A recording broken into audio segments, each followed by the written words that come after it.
Rahab, our lives for your lives, vibrant and commendable faith.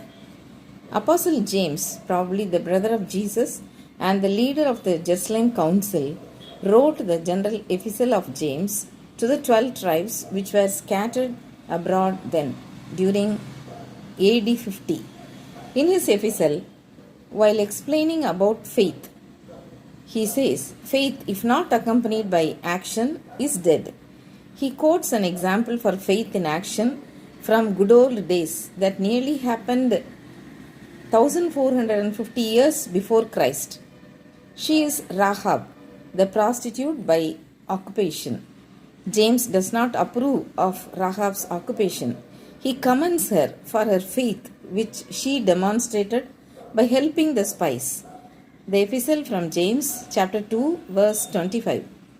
Rahab's living. Rahab was a harlot. She lived in a house which formed part of the town wall of Jericho. Joshua sent 2 spies from Shittim.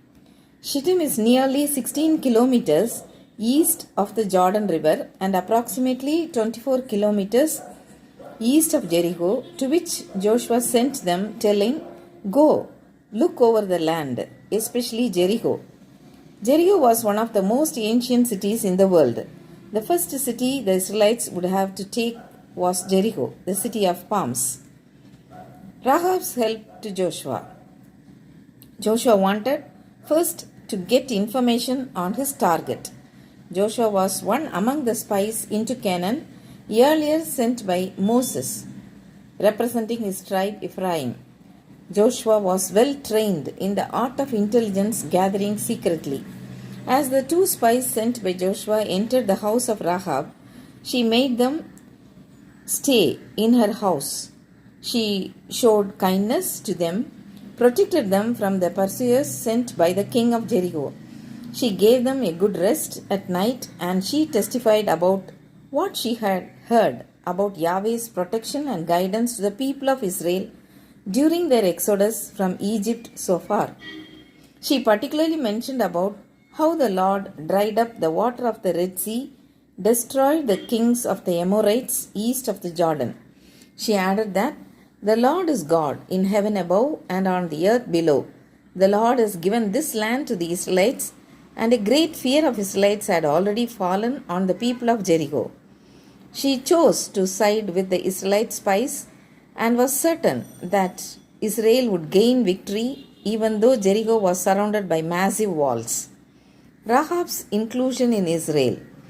Rahab, on requesting the spies to spare her and her family, the spies assured her and made her tie a scarlet cord in the window through which they were let down from her house to proceed their backward journey to Joshua.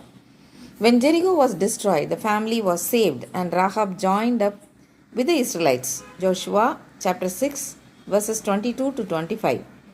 Rahab is identified in the New Testament as the wife of Salmon and mother of Boaz, ancestor of David.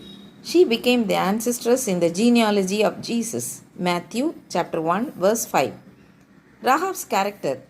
Even though Rahab's occupation is a socially oldest profession, one that respectable people look down on, she trusted on Yahweh for protection. What she believed gave her the courage to go against her people and her government when she faced a critical situation of betraying the spies. Rahab decided to bet her life and her future on Israel's God. We find the courage to do that only when we are convinced that the Lord our God is God in heaven above and on the earth below. She believed that God of Israel would triumph. Rahab dared to stand alone against her culture because she had a strong faith in Israel's God. In the epistle to the Hebrews, we read, "By faith the prostitute Rahab, because she welcomed the spies, was not killed with those who were disobedient. She demonstrated her faith by welcoming the spies and treating them so that they are not caught by the soldiers of Jericho." Hebrews chapter 11, verse 31, and Joshua chapter 2, verses 1 to 21. Our past is irrelevant. Our future alone matters to God. The choices we make determine our destiny. Gain life through faith. Our lives for your lives, the spies assured her. Amen.